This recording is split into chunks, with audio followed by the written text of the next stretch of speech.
All right, welcome everyone. We are live with the Peter DeTukker After Party. We've been actually chatting a little bit before going live here about the concentration camps and stuff like that, and how people are somehow dehumanized to enable the soldiers from the Nazi Party to be able to do what they did, like send infants and pregnant women and stuff like that to the gas chambers. And really, we were saying that it's really just a conditioning, because Peter was saying he doesn't understand how people could actually go through with something like that. And like, I often wonder if after all of this was over, if some of these people committed suicide or were, drowned in depression because they realized what they were doing was utter bullshit and heartless fucking actions. So I can speak for one. As I mentioned in the show, Heidelberg was my second hometown. My parents had friends there.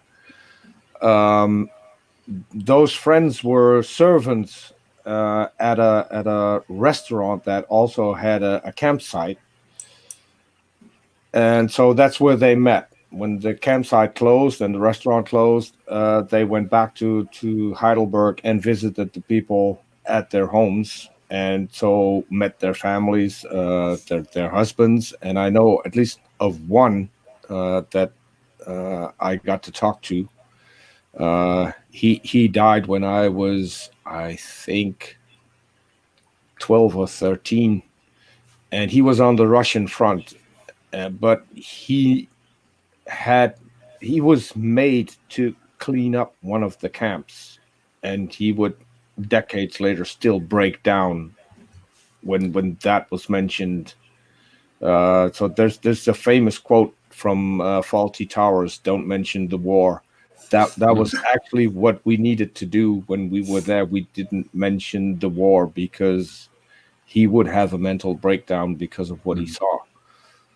And so Rory was telling that he met the guy who discovered Bergen-Belsen, and Peter.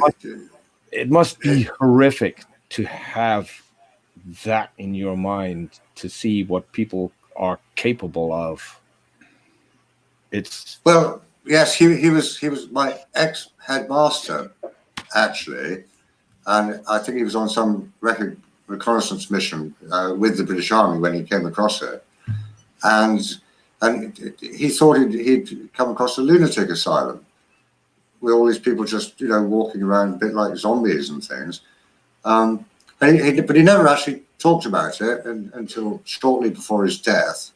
And he told some reporter about it in a newspaper, and that's the first I ever knew about it. He'd actually been there and seen it. It must have upset him that much. I imagine. As you can imagine, being raised Jewish, the whole Holocaust thing was very much a part of our upbringing, of learning about it and what had happened and all that. And some of the stuff that I'd seen just from being brought up with this sort of thing as something we don't want to forget, kind of thing. The horrendous pictures that I saw and the stories that I read, and I have to let you guys understand something. Even family members from my family line were taken out in the Holocaust, like from my adoptive family line anyways, because I was adopted, but that doesn't make it any less horrific. You know what I mean? Well, so what the closest thing for me is, so my grandfather was in a camp in Camp Vught, which is in the south.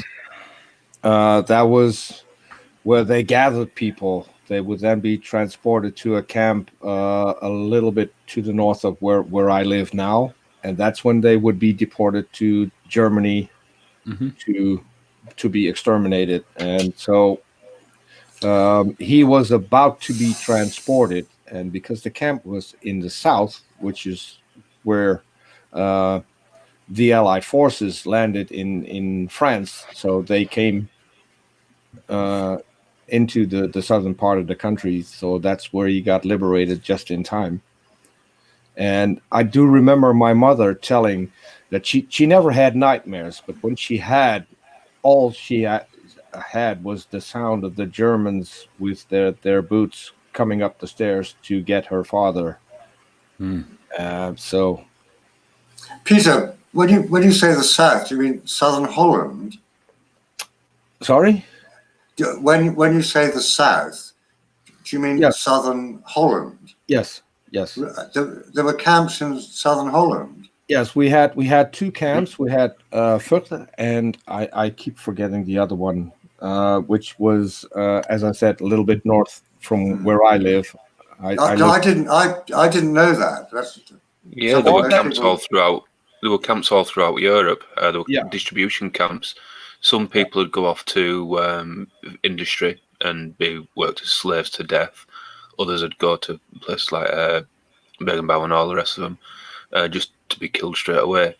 There's an interesting philosophical idea: which one's crueler, going straight to a death camp or going straight to be worked to death?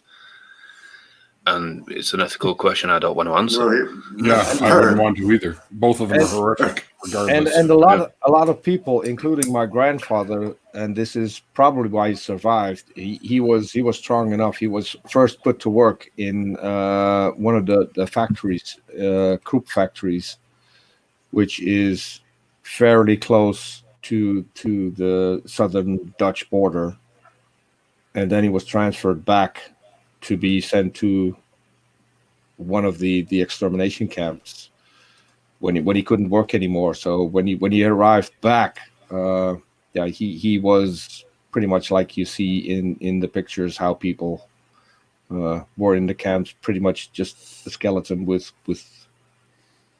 skin on it. So yeah, I mean, my granddad, he was at Dunkirk, then at Normandy, and then he liberated, or as part of the team that liberated one of the work camps. And he, the best knowledge he spoke. It spoke about Dunkirk, it spoke about Normandy, but the rest of it, nothing. Didn't want to talk about it. I can't say I blame him. When I was younger, I didn't realise it. I thought doing this relatively heroic thing and actually liberating these people, I'd want to brag about that, is what I was thinking when I was younger. And when I got older in school and I started learning about it and started to understand, unfortunately, I'd passed away by then, and I never got to say, right, I finally understand. But just going back to how I think it was Peter was saying, someone who was out on the Russian front, there were people that were in France that when they got back to Germany, and it all came about just how bad it was, and that they believed all this Nazi propaganda. They did commit suicide. I think in the first 5 years after the war, there was something like 1,000 suicides because they had fought for something they believed in, to find out it was this horrendous act. Mm-hmm. And there were a lot of people who weren't supporting Hitler, and so those were the ones who weren't really popular in the army and was selected to go to the Russian front. And as I said, the one that I've met was one of them. He always was vocal that he didn't think it was a good thing. So, and that got him sent to the Russian front, where I think the Germans suffered hard as well, because they had no equipment, they had no decent clothes, they had nothing. So that was tough on them as well. So you need. It is easy to blame everyone in a country. You cannot always do that, because there are different opinions as well. And when you're in a country that is completely brainwashed, like Nazi Germany was, I don't think it would have been safe to be outspoken and to go. Valid point. That's what Joseph Ratzinger said. He was a member of the Nazi youth, and his argument for it wasn't safe not to be a member of Nazi youth at that time. If you chose not to be, you were accused of being Jew and you were sent off. And we know the history of the Catholic Church with Nazi Germany, so it's a little bit difficult to believe him, but at the same time, knowing what they were like, it's easy to believe him as well. Mm-hmm. Well, not this Pope, the last one. What was his name? Oh yeah, wasn't he a member Joseph of the, Ratzinger. That was Ratzinger, that's the Or one. John Paul Ratzinger.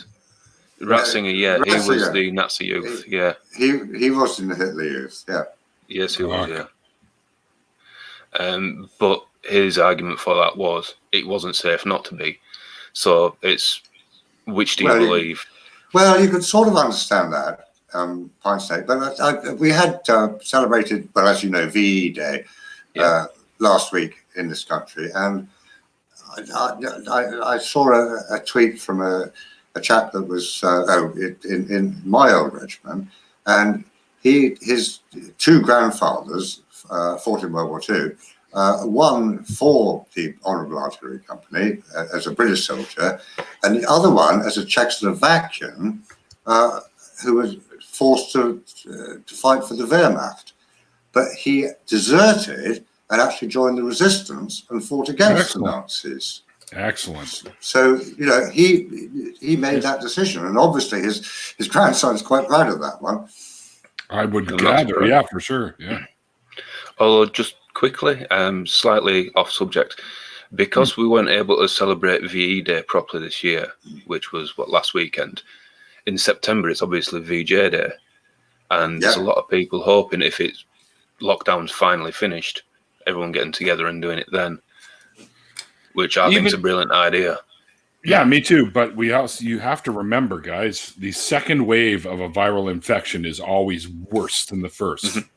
So even if you guys do get together, remember to keep distances and stuff like that still. Like, I mean, there's going to be groups of you that you already know you're fine with, and you can hang out in little groups, but there should still be, I mean, we don't want shit to go fucking over the top on the second wave. Right now, the curves globally in general are being flattened, which is a good thing.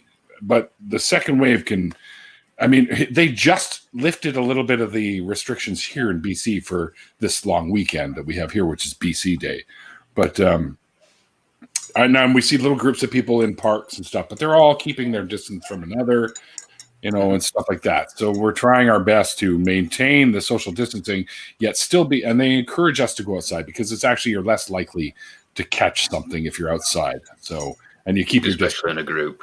Yeah, so right. You have a day where you celebrate before Christ? No. British Columbia Day. Thanks, Peter.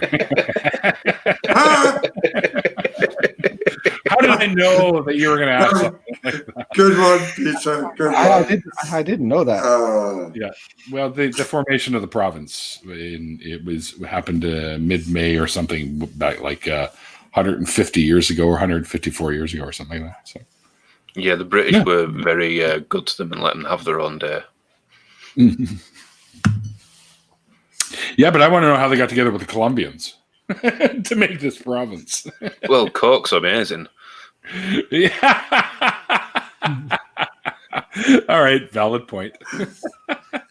I'm still thinking how you guys celebrate. So I'm thinking of what was it? Smokey and the Bandit, where the Canadian relative. We do a lot of Smokey, yes.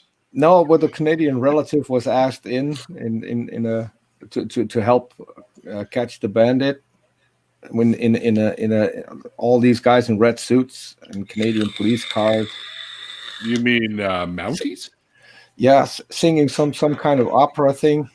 I don't know. It was, but I don't even know if it was Smokey and the Bandit. It was some kind of. That was a Reynolds movie, man. Would it Going South or something like that?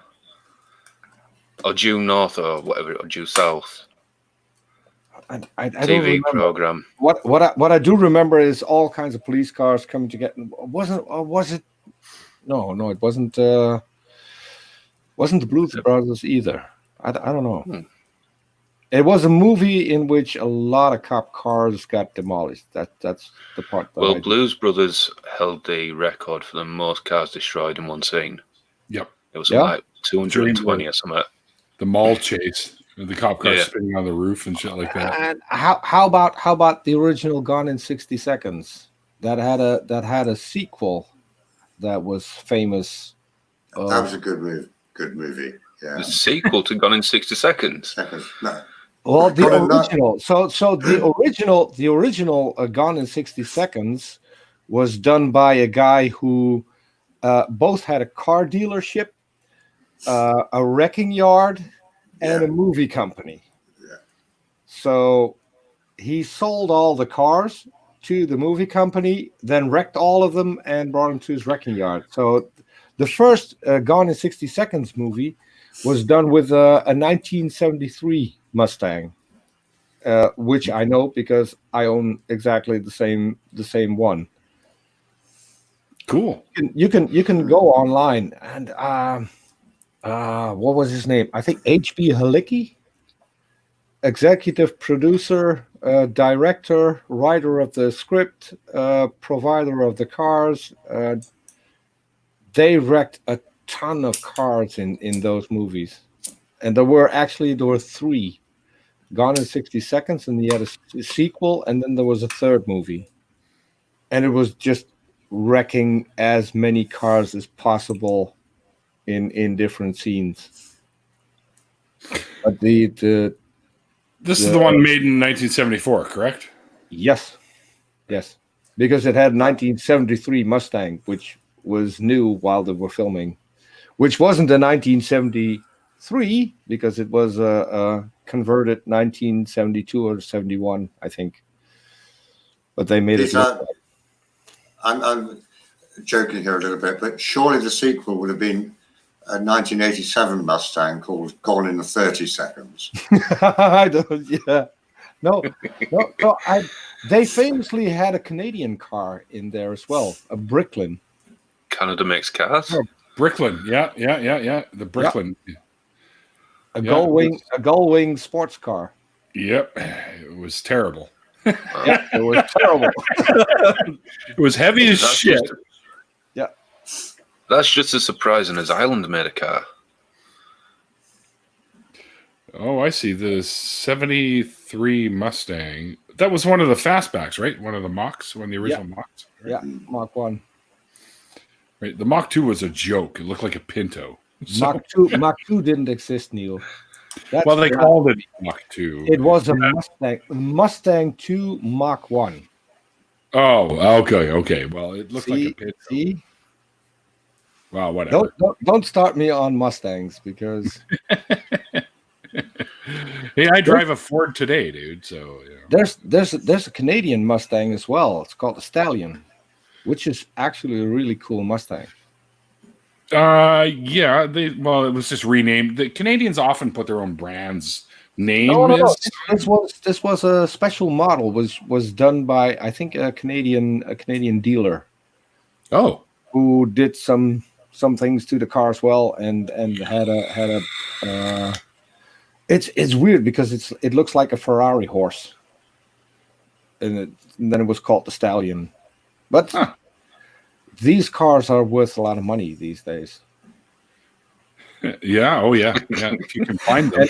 and I know this because my Mustang isn't a Mustang; it's a T5, which is also pretty rare. I don't think Jacopo likes what we talk about.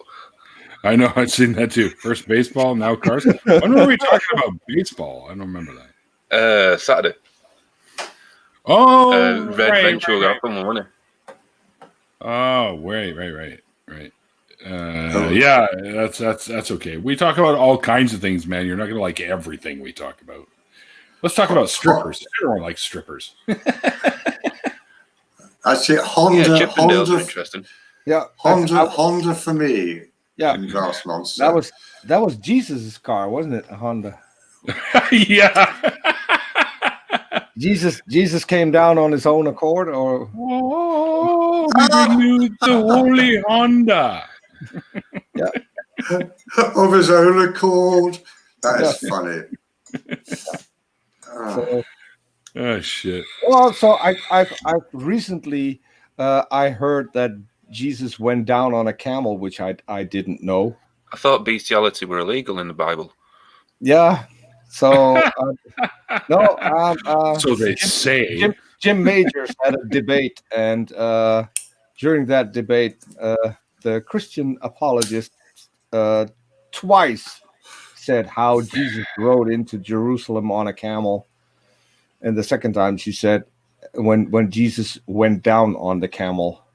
I don't think she knows what that sentence actually means. I thought it was a donkey. I just want to point this out real quick. My friend Irish Swede just had open heart surgery and has managed to pull through. I've seen the scars. Sent me a picture. Yeah. So glad you're still with us. The one that were on Twitter? Yep.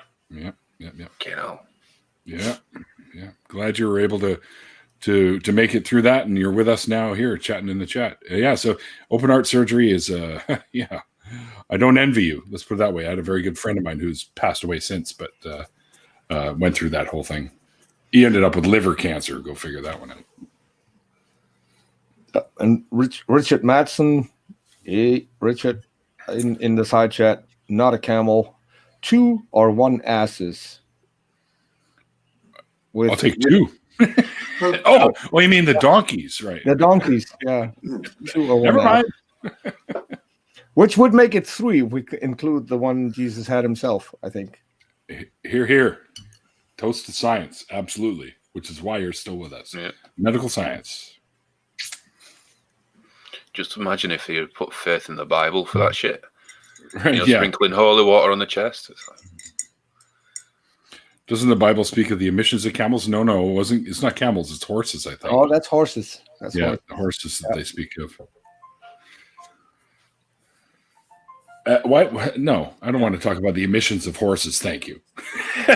And I always wonder, is that verse included in the children's Bible?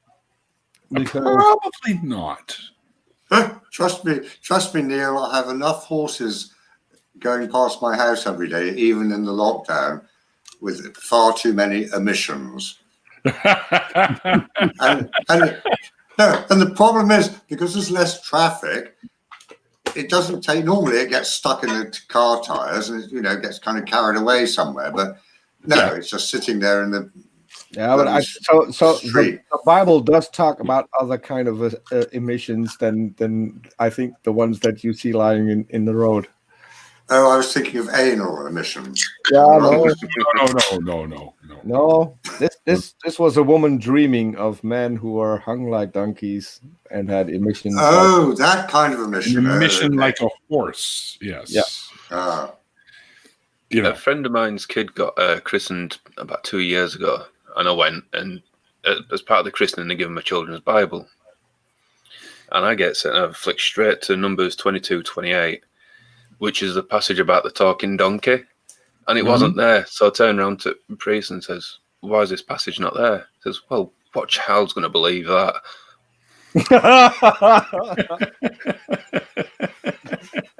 This is the damn priest that said it.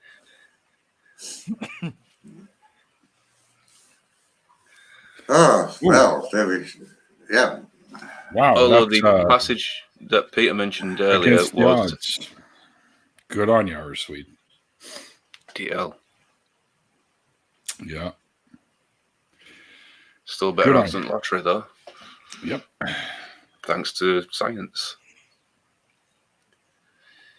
The passage that Peter mentioned earlier was Ephesians 5:8.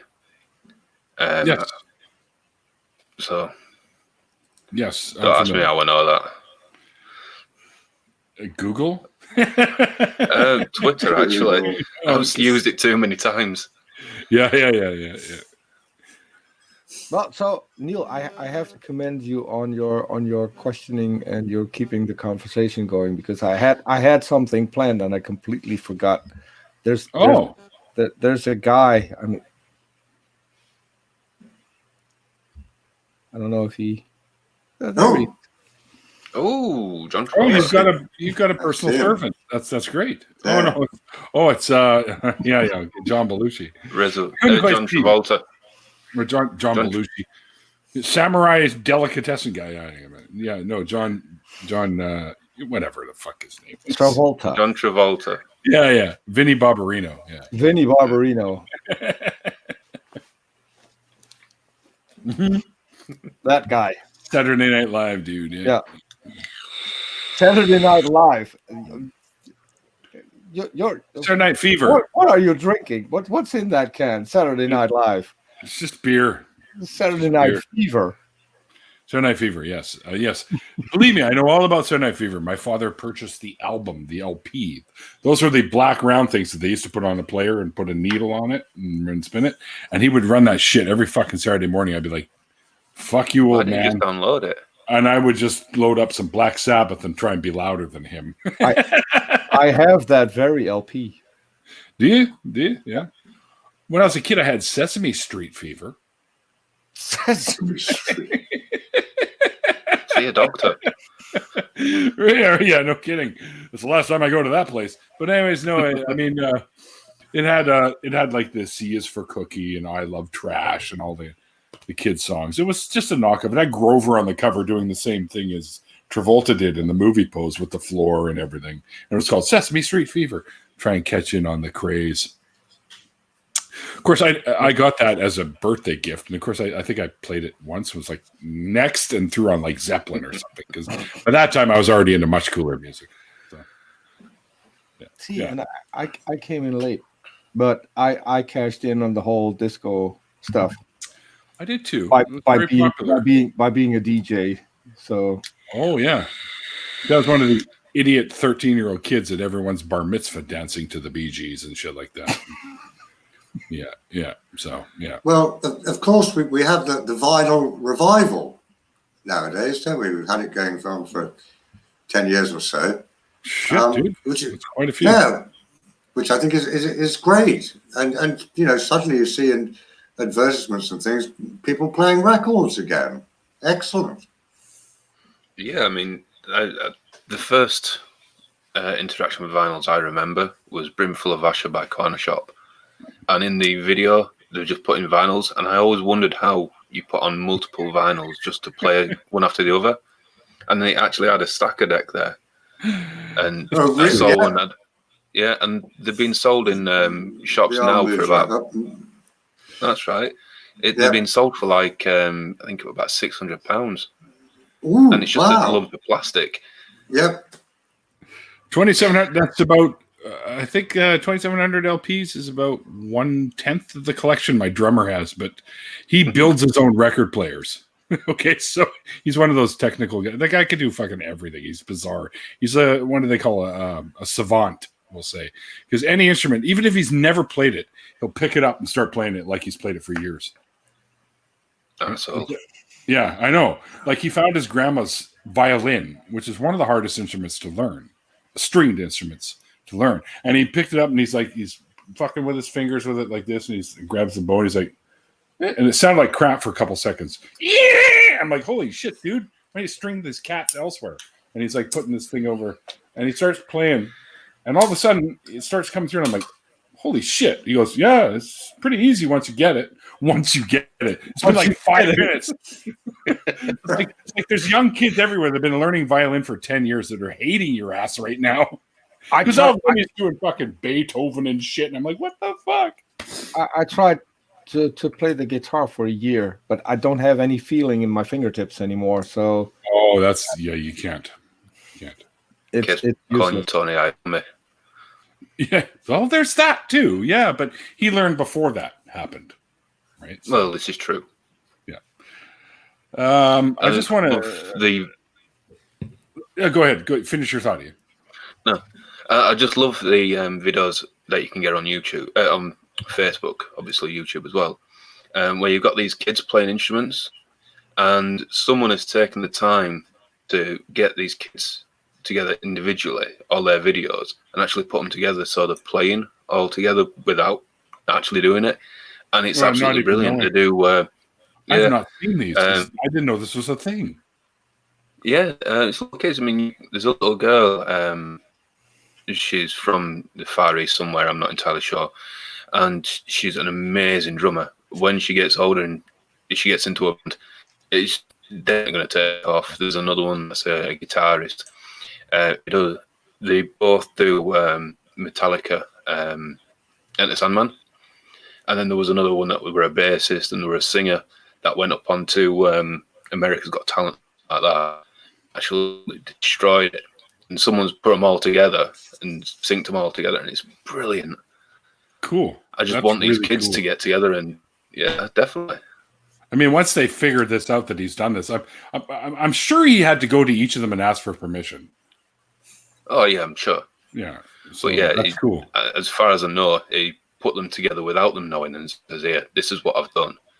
And then he switches it between the videos that they've all done separately, and it's amazing. It's like, you know, the video for Enter the Sandman. It's kind of like that, the way he's done it, and it's brilliant. Very cool. Glass Monster, I'm listening to you on the tube sound system. I built 54 tubes. That's awesome. I'm kind of jealous, actually.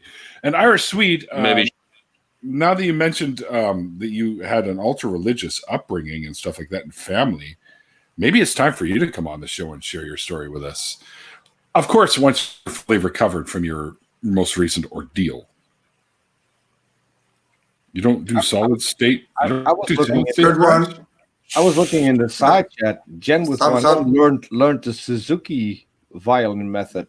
Is that on the back of a motorcycle? Yeah, she used to run over the violin with it. Thumbs up for Glass Monster there. I don't do solid state. No, absolutely. Neil, quickly, you mentioned your drummer making his own record players. Yes. I actually did exactly the same thing. I actually had a company that made them back in the late 70s, early 1980s, I suppose. Back when you and I were younger. Yeah, exactly. Yeah. And we're talking about BC again. And it was actually quite. Ding. No, we did rather well. It was called a Manticore mantra for some reason, which I never really understood. But no, we sold them, all across England, and we exported a few. And then, of course, when Sony and Philips came out with the compact disc player, that basically killed the business. And ridiculously, I remember going to see Philips, and they actually offered us, would you like our CD player movement to make your own compact disc player? And we went, no, there's no future in that. It's rubbish. Doesn't sound any good. No future. So, you make these mistakes in life, but there we go. No, actually, Irish Sweet, I do remember now. After it's a long weekend here, like I was saying earlier. So I've had a few of these today. So my memory isn't always up to top speed, even when I haven't been drinking, mind you. But I actually remember it vividly now, though, as soon as you mentioned it. Could it be it comes with the age, Neil? I'm sure it's possible that that's part and parcel. Yeah. I was working on my bike yesterday, and I was looking for what's a bike? Oh, see? Well, it's not technically a bike. I think you could call it a Vespa or whatever you want to call it. 2 wheels, it's a bike. Yeah. So, and I was looking for a particular tool, and after 10 minutes, discovered that I was holding it in my hand all the time. So. I get in trouble for doing that all the time, especially in public. And then I thought I was finished, so I closed the saddle and then found out that I forgot to hook up the lock to the latch of the saddle, so I couldn't get into the saddle anymore. And then figured out a way to open up the saddle, fixed it, took the whole thing apart again, put the little cable back in its place so I could open the saddle again with the lock, closed it up, started it, and now my taillight's not working. So I had to take it apart because I didn't connect my taillight. Great day. Oh, damn. I think I've had enough shows now where I could actually bring some people that I've had on before who have extra to tell about, that I could probably bring them back on to tell a little bit more. What do you guys think that would be all right? Yeah. Especially the ones that were newly out of religion at the time. Well, now they've had a year or two. Yeah. Yeah. I mean, Irish Swede was on very early on in my doing this. I think it'd be good to actually, definitely for Swede to come on for sure, especially with the new ordeal with the heart operation and stuff like that. Mm-hmm. I think we could work that into the conversation about how you didn't need to pray to survive this kind of thing. But, I was going to say the actually exploring the difference in how they would have looked at it being religious compared to how they look at it now as well. Yeah. I think that can be workable, Swede. I think you're one of the people that I remember our conversation from before now, because mind you, I've been all over the place today. But anyways, I think we could work that out. I think that'd be actually a special episode for sure. Billy Joel was one of my first concerts too. Look at you. And you're not going to believe this, but my very, very first concert was Bette Midler. I thought you were going to say Sesame Street. No, so he said Billy Joel and Elton John. I actually know a guy who owns Elton John's mother's car. What? Get out. Yeah. And it still runs? Was it a Model A? No. No, they've been a Volvo. It's a Jaguar with a bar in the back. So it was an X-Racing vehicle. Oh, a bar, like drinking bar. Yeah. Oh, how much is that? So a long wheelbase Jaguar. I love Jaguars. It's a pretty nice car. I love Jaguars, man. One of my favorite. And I'm going to say honestly, I was spoiled on Jaguars with my uncle Stephen, who was a big Jaguar fan. So it's a Jaguar. Jaguar. It wasn't just me that would do it. Okay. Right. Okay. We say it differently here. Okay. Fuck. We didn't take everything with us from England. I know Canada wants to try and be America, but you don't have to speak like them. A Jaguar. Isn't it really a Jag? I remember two British cars. You had a Jag and you had a Stag. It was a Triumph. Yeah, Triumph Stag. What about the MG?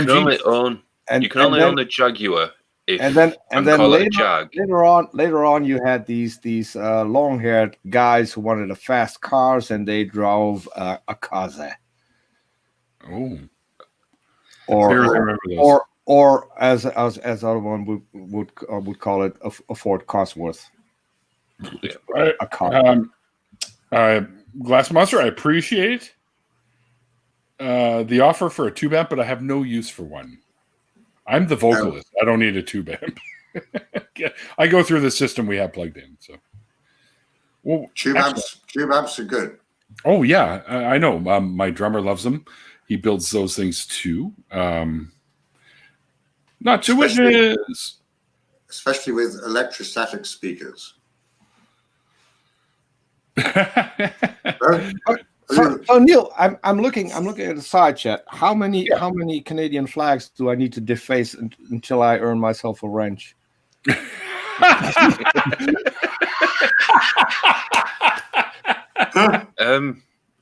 can go that route. Let me fix that right now, Peter. I didn't know. I thought I'd already wrenched you, to be honest. You can go that route, or you can just invade the country and take over it. Peter, I thought that was the reason why I didn't have a wrench, because I defaced the flag. I upset some man on Twitter. No, don't, Peter, don't worry. I don't have a wrench either. So a spanner. Spanner. That's right. You got to use the proper picture. See, and that's the problem when you're talking online. When you talk to people in North America, you got certain terms. Then you have the British and the Australians and the Irish and the Scottish who also have their own. I mean, and then there's writing. I mean, color is written differently in a tweet to someone who's from the UK or someone who's from Northern America. In Northern America they just spell it wrong. Rory, type something into the side chat. No, I don't need a spanner. Although speaking of Australians, not Jazza, how you doing, man? Speaking of those criminals, I mean Australians. Notcha. I recently saw him again. Scary, All right, guys, scary looking guy. I'm glad he uses an avatar. Dead City, I got mine by telling a dirty joke. There you go, Glass Monster. You've been modded. Even though it takes most people longer to get that, except when I was back in my Oprah days. You get a wrench, and you get a wrench, and you get a wrench. Yeah. Wrenches, right? Yeah. Although speaking of Notch, I've just been catching up on his content, and I got to one, and it says, it's finally happened. My stepbrother or whatever it was, saw one of my videos, and he was like, that it was actually posted on 1st of April, but I didn't watch it until this week. Oh, you know what? Now that you mention it, I remember there being a little bit. I wasn't paying much attention to it, but I remember there being a little. Not just says he's sexier than me. I mean, he lives in a country where pretty much everything is trying to kill you. It's not hard to be sexy in a country like that. Well, yeah, try doing that in a civilized world, Notchuck. Come on. They have lethal snakes. They have the most lethal spider in the world there. If you don't get the antidote from a Trapdoor, Sydney Trapdoor spider, you will die within a half an hour. So it's Sydney funnel web. It may not be the most lethal. That's what it's not the most lethal in the world, but it is the one that will chase you down the street to bite you. What do you mean it's not the most lethal? It doesn't have the most potent venom. Oh, that doesn't mean it's not the most lethal, because the funnel will snap at you 4 or 5 times and chase you down the street to do it. Yeah, that's right. And they'll jump on a motorcycle and chase you. That's how badass. Not if it's Peter's. It's okay, the Vespa. I'll catch you eventually. If he gets started. If he's put it back together right. So and if you want to see a picture of me on that thing, then ask Not Your Witness. He's got one. He'll happily share that. 17 mods. I have to warn everyone who is asking for that picture, because this is going to haunt you for the rest of your life. Just saying. It's a scary picture. One day. My uncle had lived in Australia, New South Wales, I think, and his dog was bitten by a brown snake in his garden, and it kind of yelped. It must have been, I don't know, 50 yards away or something. Came back to the house, and by the time it got to the edge of the house, dead. Quick as that. Yeah, they're dangerous things, brown snakes. Oh yes. Yep. The most potent venom is in the central taipan snake, which lives in the centre of Australia. To the best of my knowledge, it's never killed anyone. However, the coastal taipan kills hundreds of lots of people because people go swimming in the sea or whatever, and they get bitten all the time. And if there's one country in the world where nature's saying "fuck off," it's Australia, because everything there's trying to kill you. Is that why you're known as Pine Snake for any reason? Kind of. I had to set up an online username, and I had a pine snake in a tank next to me. I looked around, and was like, "Oh yeah, I'll use my pets." Oh. So yeah. Oh, good. So I snake. was kind of right on that one. Oh, good. Yep. Excellent. Northern pine snake from America. There we go. I mean, Neil were just too hashed out. He were meant to be Neil the 420 atheist, but no. Honestly, I thought about that. I honestly Neil the 420 atheist, but I decided to go with, no, because I kind of want people to know where I'm coming from, like where I'm actually from. So I use the 604, which is the what is 604? It's the area code for where I live, like the telephone area code. It's the original one for Vancouver. So, and I actually don't live in Vancouver itself. I live in a suburb called Queensboro, which is a a borough of New Westminster, which is the original capital of BC, by the way. That all sounds very, very English. It is. Queensborough. Well, we actually Queensborough in New Westminster, right near the Royal Columbian Hospital. So there you go. Yeah. I actually assumed it was something to do with your world record that you hold. Huh? World record? Is it world record where you most blood donations or something? Oh. Well, it's the first. I'm the very first single person started blood donation group to break their pledge by 1,240%. See, they told me to pledge about 50 because that's average for any Partners for Life group that started by one person. You know, when I went and told them, I said, I'd like to do this for my dad, to honor my dad's commitment. And they said, sure, what's your pledge? And I said, well, you know, I'm pretty sure we could break his numbers. He did 532 before he passed away. A lot of that came, of course, for when he did platelets, which you can do every couple of weeks rather than every couple of months. So his numbers piled up there. But regardless, he still saved umpteen million. Like, he did 530 donations, which in essence could save up to 1,590 people lives. Yeah. So I started the group to honor his commitment because we'd always talked about doing it together, like meeting up and doing it together. But my schedule, his schedule never meshed, so we never got to do it. So I started the group in his honor, and I was able to recruit something like just under 200 people in the first year, which they didn't see coming. They figured it was impossible. And of course, I had the help of social media, which maybe others hadn't had at the time, including YouTube. So I was able to wrangle in, and news bits that I did too, for multiple different platforms. And I was able to get 200 people, or just close to 200 people, and we did 681 donations in the first year. But they said, you know, it's rational or reasonable, which I agreed with at the time. But in my head, I'm going, no, we're going to blow that number out of the water. They said 50 donations. I said, sure, you can write that down, but I'll guarantee you we are going to blow that number out of the water. They said, oh, well, we'll see. Well, a year later, we did it, 681 donations. They brought me a cake that said, you broke your pledge by 1,240%. I was like, is that a thing? So I was like, what the hell? Like, okay, that's really cool. Yeah. So I got to be on the news again. Since you said, is that a thing? Richard Madsen, Neil the 604, Atheist, not actually in 604. Is your name even Neil, or do you like beer? Where's the reality? Okay, Richard, let me settle this right. My phone number, which I can pull up for you right now, still has a 604 in it. Okay, you're really going to post that online? Okay, if you want to give me a phone call, 604-376-7967. All right, just not when it's like really early in the morning. That's my phone number, and it's already on my Facebook page. It's already on my Twitter somewhere, so I don't really care.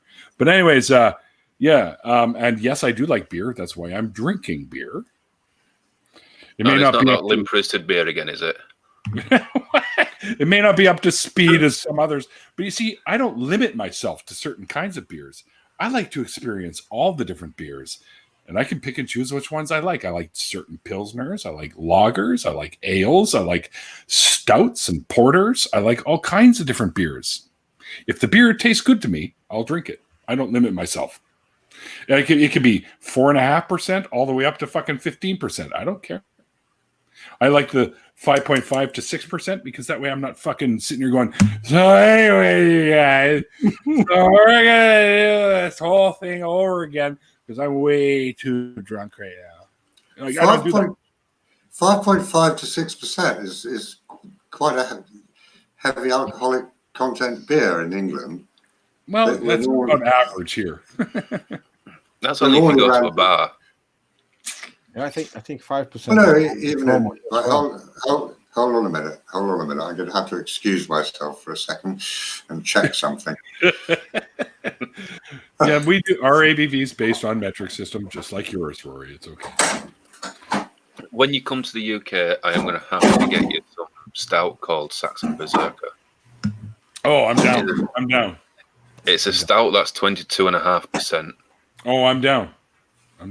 I'll put away a couple of those and go back to like 5% or something. See, a couple of them, you'll be going back to the room. I'm not exactly a beer drinker, but I worked at Grolsch, and they had a beer called the Cannon. Have you ever had that, Neil? No, I cannot say I've had that one. And I've seen experienced beer drinkers drink 2 bottles of that and be completely wasted. Really? And they would empty an entire case by themselves. 2 bottles, done. Hello, agnostic pagan mother. Nice to see you in the chat. There's, and Justin showed up too. There's a piece that Billy Connolly does. It says he goes to Louisiana, and they had a drink called the Zombie. Yeah, it's the most amazing drink you've ever had. It's absolutely beautiful, but you get pissed from the feet up. So you're talking really lucid like we are now, but then when you get up to go to the toilet, you just fall over. I think somebody just tried to call me, but in my haste of putting this comment in and out, I hung up on them. I didn't even let it ring. But don't call me right now if it's one of you clowns in the chat, because I'm doing a show. You can wait till after. I gave my phone number to Artemis Brain Sample. And then he was gone for a couple of days, and so I had his phone number, so I called him, but I called him on the landline, which he automatically saved, and then called me on the landline, which was far after midnight. And usually when that thing rings after midnight, it's something serious. And I got this half-drunk American on the other side of the line and told him, delete this number immediately, because this is, you're scaring the hell out of me if that thing rings in the middle of the night. You got my number, and this is where you texted me from. No, because it's a landline. You can't text from a landline. It just doesn't have that option. So as you can just see, I checked on the hopping hare beer, 4%. Yep, pale ales are generally weak in this country. Yeah. Oh, it was Glass Monster that called me. I quite like the Thirsty Ferret pint steak. I think that's about 4.5 to 5 or something. If you like Badger beer. To be honest with you, when it comes to bitters and things like that and ales, I generally go with Timothy Taylor's because that's my local brewery. I lived like 300 yards away from it at one point, the actual brewery. Oh, really? Yeah, so to be honest with you, that's a bias I have. Right. Is that Yorkshire? Yes, it's in Keighley, near Bradford. I checked my favorite one, 6.5%. 6.5? And this is nice and sure sweet. Mine is. All right. Yes, landlines can do texting. All you do is you speak and it puts it out in texts. That's basically what I got from. I got a text that followed the phone call with Glass Monster. Right here. I have no clue if mine can. Well, it says, no clue. I'm assuming this is your landline. So I'm one of these idiots who thinks that a phone is used to make a phone call, and that's the only. So I have 2 mobile phones. One of them is recommissioned, which is now my remote for OBS, and the other one I have no clue how that thing works. So I only receive calls on that one. So, Peter, I still have one of those rotary phones. Oh, I have one of those too. Yeah, I got one too.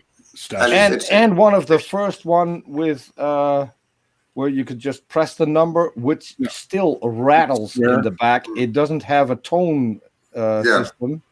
It was with buttons, but designed for the old system, which still had the dial, which is really good.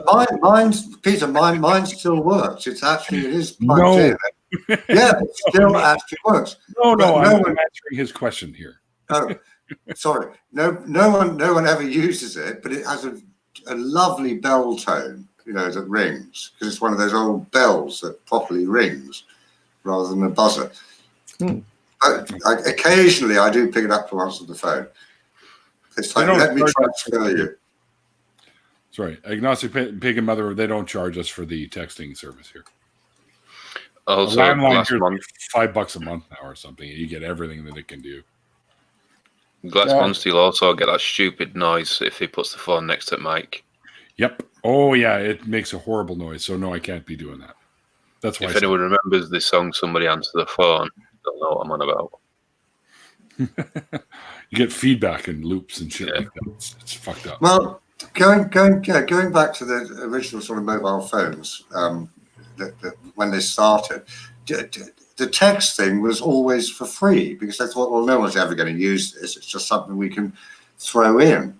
And of course, as soon as all the young'uns realized that, oh, we could just text instead of racking up a phone bill, everyone started texting. And then, of course, the mobile phone companies started charging for texting. And of course, now no one, and of course, now no one texts anymore. It's all internet. It's just like the internet. The first one I remember it being on were a Nokia 3330. The internet on that was very limited, but it was also free. Yeah, the first mobile phone I ever remember seeing were in Lethal Weapon. My first mobile phone was a briefcase with an antenna you had to pull out. or connected to a car antenna because you could use it as a car phone as well.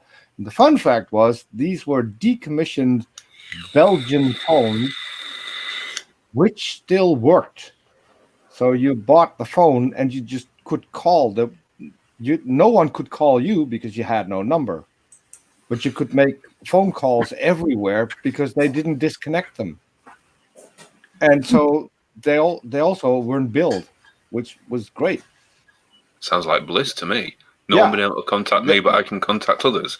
The only downside you had to have this terrible briefcase, which was full of batteries because batteries didn't last that long. And then you had just a phone you could take off with a wire on it, and you could call. If the batteries didn't last long, were they made by Apple? Yeah, probably. Overpriced and underpowered. That's an old Nokia. A Nokia. Yeah.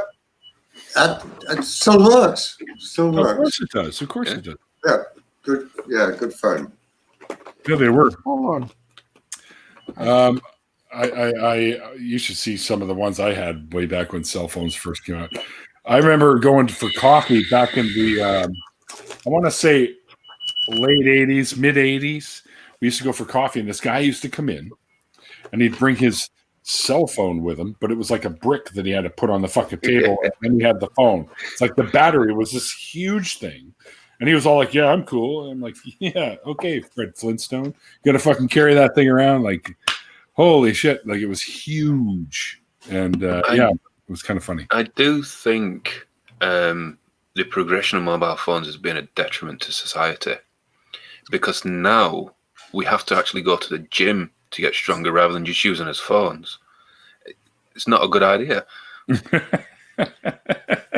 Well, yeah, you had to lift weights in order to carry that fucking battery with you. Yeah. So, now you actually have to go to a gym rather than just lifting your phone, which you can do at home.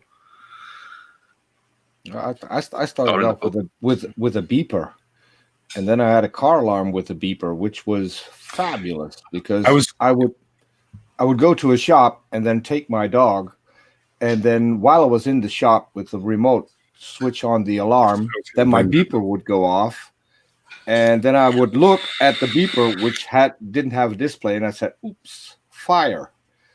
And that automatically put me to the head of the line because they thought I was a firefighter. Great way to save time. Yeah, just don't do that in a cinema. Apparently, that's illegal. Yeah, I was never part of the party line thing. Like, I'll do some further explanation after this, but I remember I had friends in the day who lived a little bit more rural areas, and they lived in smaller neighborhoods, and everyone shared a single line. And you would get a special ring that would come to your phone if it was for you. So it would go like ring, ring, ring, ring, ring, ring, ring, ring, or it'd be ring, ring, ring, ring, ring, ring. It would have special rings, and you could answer it knowing it was for your family. And they usually had about 6 or 7 people on this one line. But you'd always have people who were gossipers picking up the phone and listening to your conversation. They hated, right? But you couldn't get away from it because you couldn't see people doing that. But when I was growing up, party lines were these lines that you could phone that would keep ringing, but the ringing got a little lower and lower and lower as the time went on. But you could hear other people calling that same number at the same time, and you could talk to them. And you could set up meetings and stuff like that, which I always thought was pretty cool. Picked up a few girls back in the day doing that, if I do say so. I remember. So I sold wireless phones when they came out first, and that was great because they all used the exact same frequency, had no coding whatsoever, so you could get your phone, walk through a neighborhood, and just pick up all the phone calls in the neighborhood, people that you had sold the phone to. Yes. Great. Yeah. What's going on here? Ooh, this is juicy stuff. I got to write this down. and I remember when I was a kid, they came out with a universal remote control for TV, which was awesome. We would go through the neighborhood and switch channels in people's homes from the outside. Yeah. Great. Yeah. So they figured out they needed to separate the different, the different brands and shit. But yeah, you could walk around and be like, boop, boop. Yeah. Turn people's TVs off. Yeah, you could look inside. Oh, they got a Philips. Okay, that's code number 4. And then stand next to the window and switch the channel and see the people completely confused and pick up their remote, switch it back, and then switch it back on again and turn the TV off. They turn it back on again. Very much so, Mark. Best fun I've ever had. Thing is, Peter, we used to do that as well, but we had the remote controls and there was self-scanning. So as soon as you pointed in to a room and you press scan, it'd automatically scan. And once it hit that TV, it'd stop, and then you'd start messing around with them. We had loads of fun with that until we did it wrong. I did that with the first remote car alarms, which were also infrared, like the remote controls. And I would stand in front of a car and pick up the signal, and people would lock their car, and I would open it and then stand back and just watch and lock, unlock, lock, unlock, lock. Fuck, my car doesn't even work anymore. I got to smash it up against the wall to make it work properly.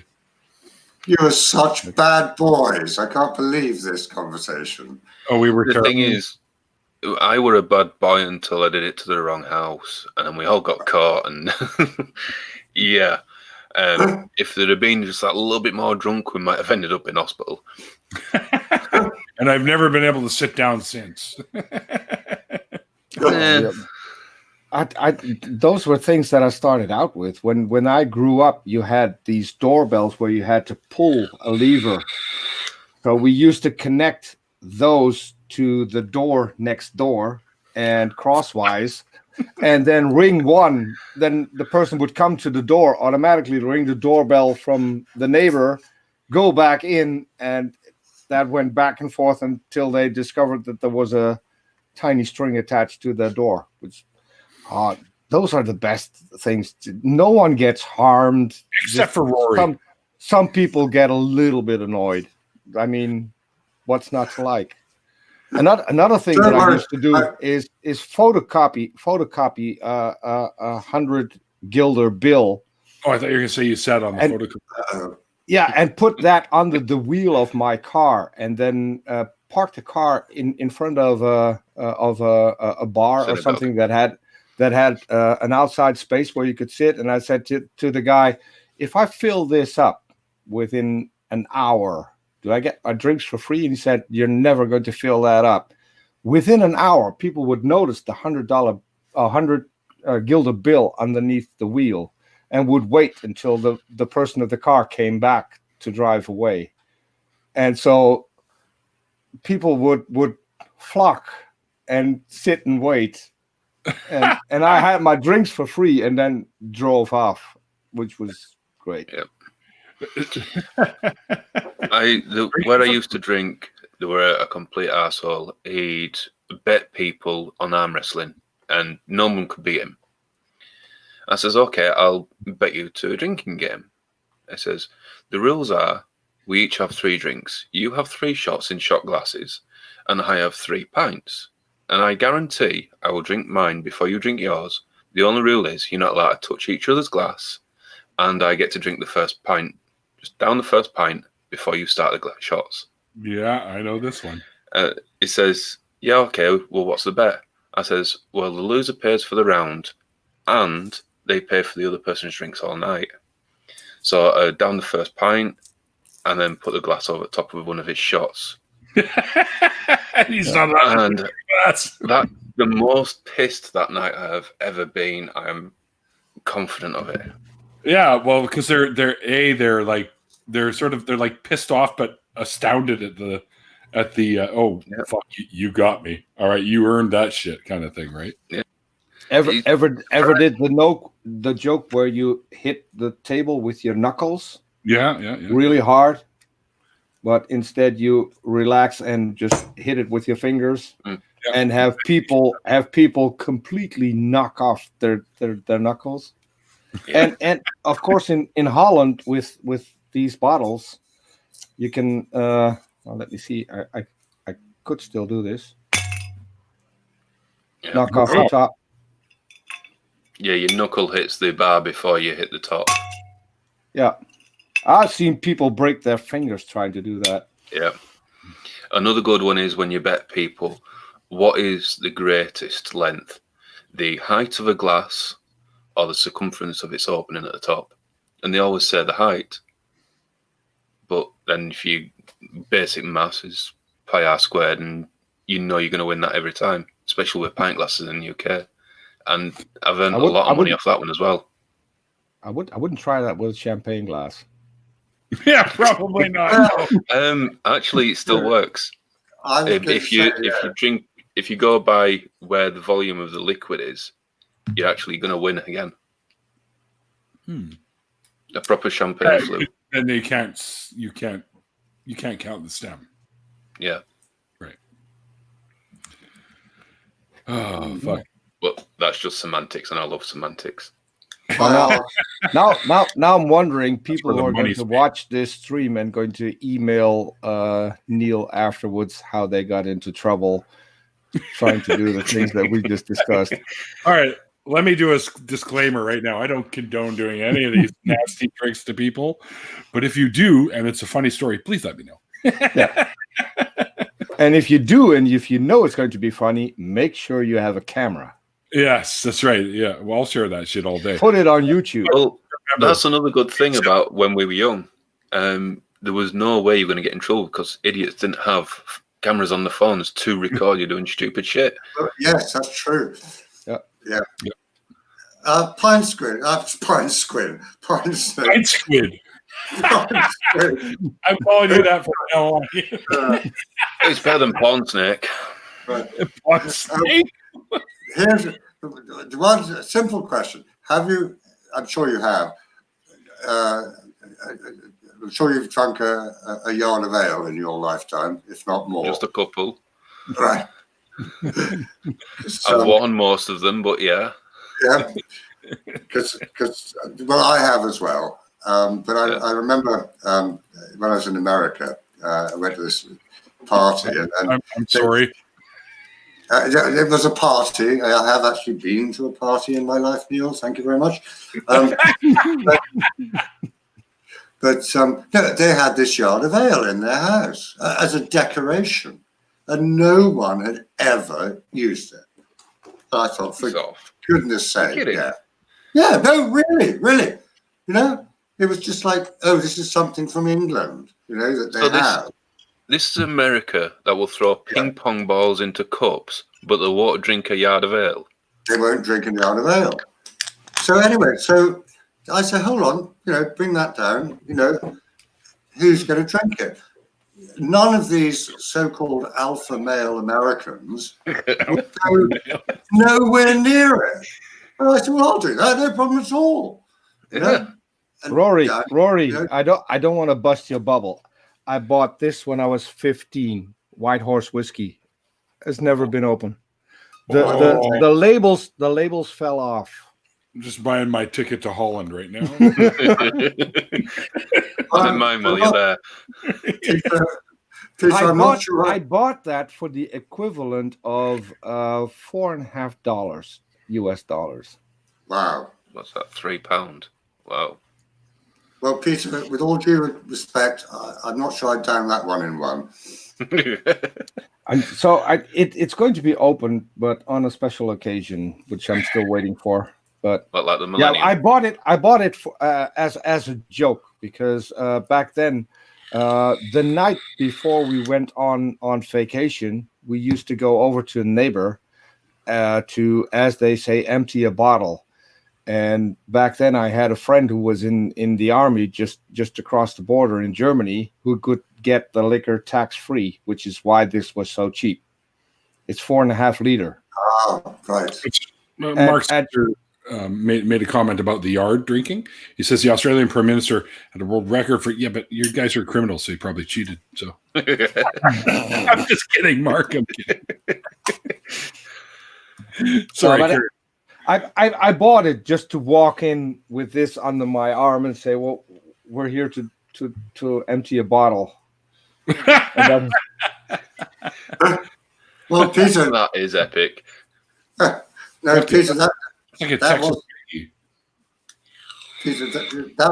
was something about good about the Cold War. As you obviously remember, the American bases just had their whole own thing to themselves in US dollars, with McDonald's and everything was like a little and cheap whiskey. They had the same in Afghanistan and Iraq. They had McDonald's there. Yeah. Yeah. So when we went over to Heidelberg, there was also at the same time when we were there on vacation was the American Fair, which was a huge fair on an American base that then was open to everyone, which was great. And which is where I discovered that American ice cream is better than Italian ice cream, which a lot of people in Europe would think as blasphemy, but it is. Depends on where you are. Yeah. Häagen-Dazs, is that American? Häagen-Dazs is American. It's an American company, but it was started by Swiss people, wasn't it? People, I think, yeah. Yeah, and then there's that one up in Maine. What's that called? I forget. You got the hippies. Yeah, that one. Ben and Jerry's. Jerry's, that's it. Yeah. It's okay. Häagen-Dazs kicks Ben and Jerry's ass every day. I have to disagree with you. Kind of depends what flavor. Oh, fish come on! Food, fish food. I really like at Ben and Jerry's, but Häagen-Dazs do a mint chocolate chip swirl, which is amazing. I see. I'm addicted to the chocolate chip cookie dough that Häagen-Dazs makes. Well, Stoner's cookies kind of make sense. Yeah, you're right. I guess. Actually, Ben and Jerry's does make a decent one called. It's a mix of the cookie dough and the triple fudge, where they mix it together. Oh yeah. And it's called the Stoner's Delight or something like that. That one's pretty good. We call it cookie fudge. Oh, there you go. Sorry, man, but Häagen-Dazs is way more creamier.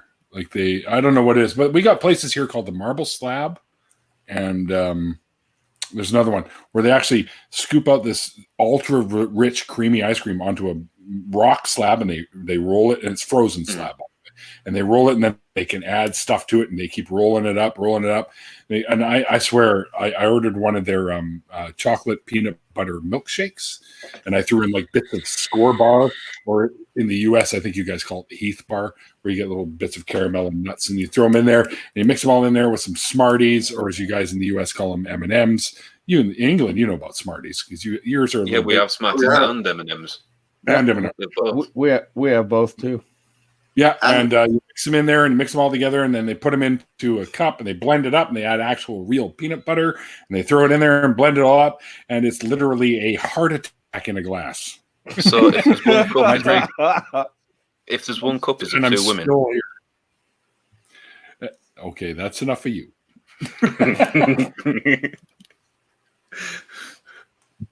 Yeah, who remembers that debacle? Turns out it was actually soft serve chocolate ice cream, but okay. I just, it was so fun while it lasted. Yeah, it was hilarious. It's just I could not. Who do you want to be the guy that's actually putting it up there so they could actually squirt it out, sort of thing, or like no thanks. No. Well, I don't know.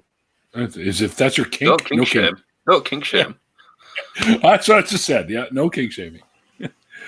You guys, I do got to bring. We'll bring it on the two girls, one cup ending because I do have to get out of here and bring some stuff up for my mom. So I'm gonna have to call this one over. Peter, I wish we could have gone longer. Unfortunately, I have some. Mom's a priority over everything else. Let's just put it that way. As it should be. Right. Yeah. Right. Can I do a little shout out before we go? Absolutely. Hell yeah. Because she's in the side chat. She's one of my favorite channels on YouTube, Jen with one N. Everyone who hasn't subscribed and hasn't watched her videos, go watch. You're missing out. An old commercial. And she makes good commercials too, and nice animated movies if you're nice. And cookie dough. Me too. Yes. Yes. Yeah, Jen's got a great channel. And yes, Jen, no, I don't eat the red ones last. If whatever Smarties end up in my hand out of the box, they're all doomed right there. So no, you put them into your hand. It's like, oh. Oh well, yeah.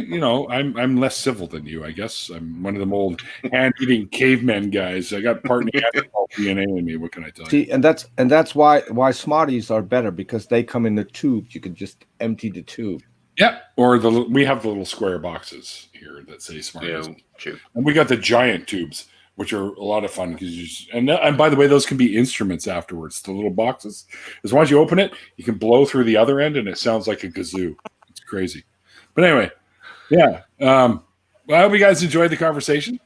Peter, once again, thank you very much for being my guest for this evening. It was a pleasure chatting with you. As always, I love chatting with you. Yeah. We do this not enough. Exactly. Yeah, if you ever need... 3 times a week. Those are the ones that nobody's supposed to know about you. Come on. Not with each other. That's the problem. Okay. Yeah. It's dude, not enough time. Be willing to jump on your channel as a co-host at some point if you want. If you need someone to fill in, I know you got Lily quite often, but I'll keep that in mind. We have a few strange guests coming, and I am hoping to have a really cool co-host, Erica Gutsick Gibbon. Oh, I'm trying to set up a show where she will be the co-host. So. Very cool. Very, very cool. Yeah, thanks for that, Ian. You guys, I see you puffing away on your vape, and I'm like, fuck, I want a cigarette. Anyway. Yeah, thanks, you guys, for jumping in the after party. I guess I don't really have to remember too many people tonight. Poor Rory got victim of my badass memory the other day. No, forget that. That's okay. Look, it was a joke in your tweet that I made, you know? Yes. I wasn't being serious. I was just being English. Still brought me humor. Yeah. These uncivilized Commonwealth fucking Commonwealth people, yeah, exactly. Yeah, you just can't teach them anything. So. No, we refuse to listen. I'm still trying to figure out why he lets me back onto his channel. Every time I end up doing this to him. Dude, I miss you. You've been like vacant or absent. Not vacant. I don't know why the hell like he's a lot somewhere. No, you've just been absent. Recently. So Pine Snake, if you're ever in trouble, you can copy his channel. I have the hair. You can. I'm on it myself. Oh, he's got the hair. He's getting long. It's part of our long hair club for men. I only put my hat on because I realized I was the only one without one on. So. Oh, I got the bandana. Rory's got the, what do they call those again? Flat cap. Flat cap, yeah. Flat cap. And he's got the flat cap, and I got a bandana. As in Peaky Blinders. Oh, which is a fucking phenomenal show. Yeah. And they used to put a razor blade in the Yes. Under it. So, yeah. Do that with it. Yeah. That's where my buddy Creaky Blinder got his name from. He kind of ripped off. Yeah. But I'm an old guy, so I'm Creaky Blinder. Yeah, I get it there, buddy. I'm trying to talk about awesome. on the show because he just admitted the other day on one of his live streams that he's an atheist. Well, he said he doesn't believe in God, but he doesn't consider himself an atheist. I go, dude, if you don't believe in God, technically you're an atheist. So I should have him on the show.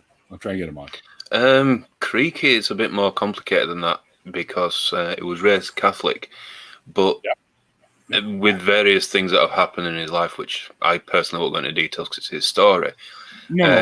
He's lost faith in the Christian idea of God, of omnipotent, omnipresent, omnibenevolent, because how can he possibly be? But I think he's still in the idea of there may be something out there, deism maybe. He's pretty much come out and said that he does not believe in a deity.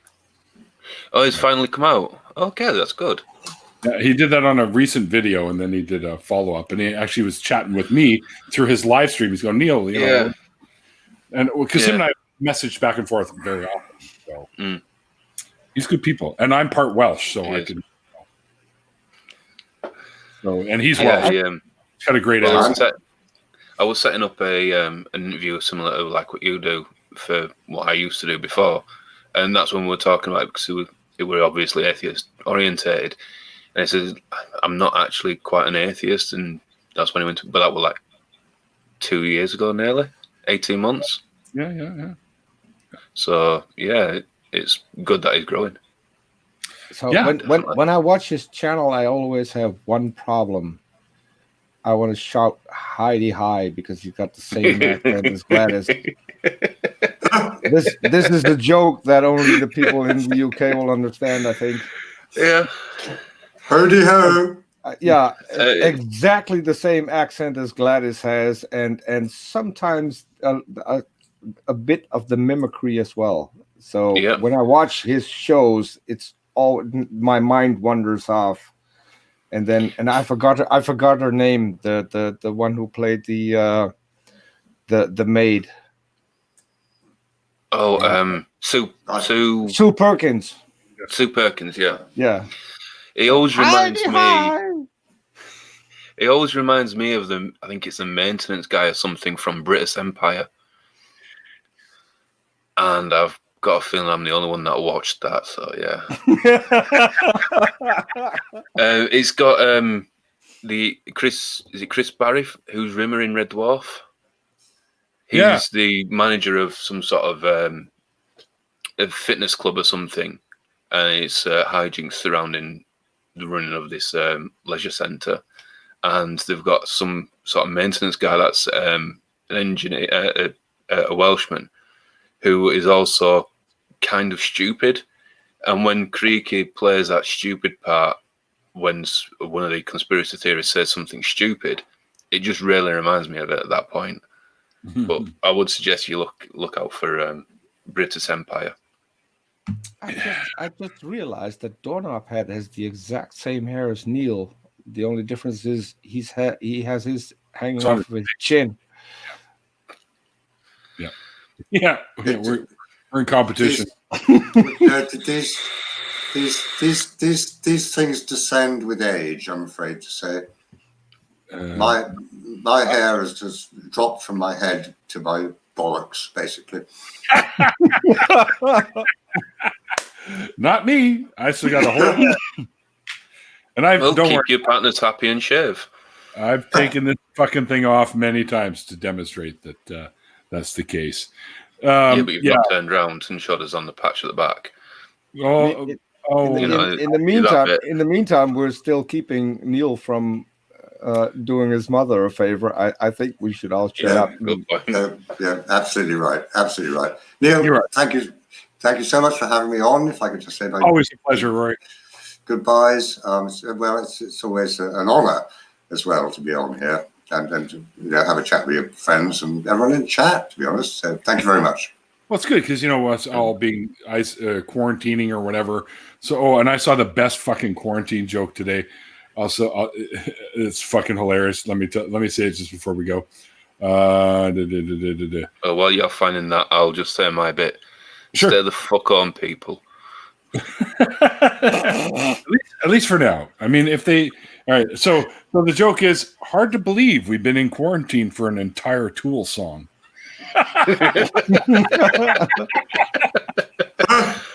Oh, Telltale's going to love that. Yeah, I think, I'll have to share that with Owen for sure. He's going to crack up.